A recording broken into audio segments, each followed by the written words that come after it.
Halo sahabat fungsi, dengan saya Fungsi Mauro.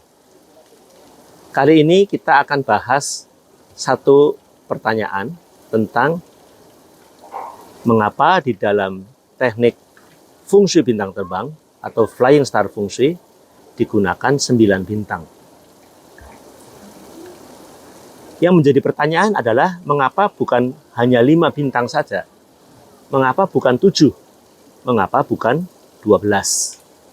Nah, kita harus lihat sejarahnya fungsi itu adalah ketika Kaisar Fusi sekitar 2500 tahun yang lalu menemukan kura-kura di Sungai Lo. Kura-kura itu ternyata mempunyai titik-titik pada punggungnya yang terpisah ada 9 sudut, dan masing-masing titik itu jika dihitung ternyata ada yang 1 titik, ada yang 2, ada yang 3, 4, 5, 6, 7, 8, dan 9. Pada saat mana ke-9 titik itu dituliskan dalam bentuk angka dan ditempatkan pada 9 kotak, di mana didapati pada satu kotak yang disebut Pakualosu, dan ada 3 mendatar dan 3 vertikal.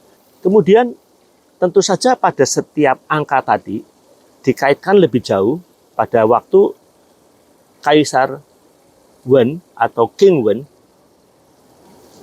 mengembangkan teori trigram. Dan di dalam teori trigram yang kemudian berkembang menjadi heksagram, kita lihat masing-masing angka tadi dikaitkan dengan trigram-trigram tersebut yang mempunyai makna tertentu. Nah, kemudian teori ini juga dikaitkan lebih jauh dengan ditemukannya bintang Peto atau bintang biduk dalam bahasa Indonesia, di mana bintang biduk itu kita lihat di langit pada waktu malam hari ada formasi bintang terdiri dari 7 yang terlihat dari bumi.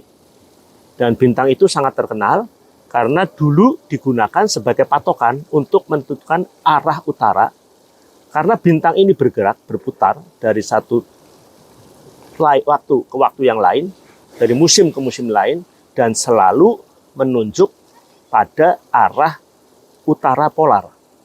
Nah, jadi dulu waktu itu tidak ada ditemukan jarum kompas magnet. Magnet baru ditemukan di abad ke-4 dan penggunaannya baru ada di abad ke-6 atau abad ke-7, di mana fungsi berkembang lebih jauh pada waktu dinasti Tang. Nah, bintang itu bergerak demikian rupa dari titik ke titik dengan formasi tetap, yaitu sebagai bintang yang bentuknya seperti gayung. Dari situlah kemudian orang mengetahui bagaimana mengkombinasikan ke-9 titik kura-kura tadi, yaitu 1-9, dan trigram ada 8, berarti di tengah tidak mempunyai trigram, dan ada 8 arah kompas yang kita temukan sekarang. Lalu bergeraknya itu karena ada satu pikiran bahwa bintang itu tidak pernah diam. Jadi sebetulnya di dalam teknik ini mengakui bahwa dimensi waktu sangat penting. Bintang itu bergerak dari satu sudut ke sudut yang lainnya, berpindah menurut aturan waktu sesuai dengan pergerakan bintang-bintang di langit.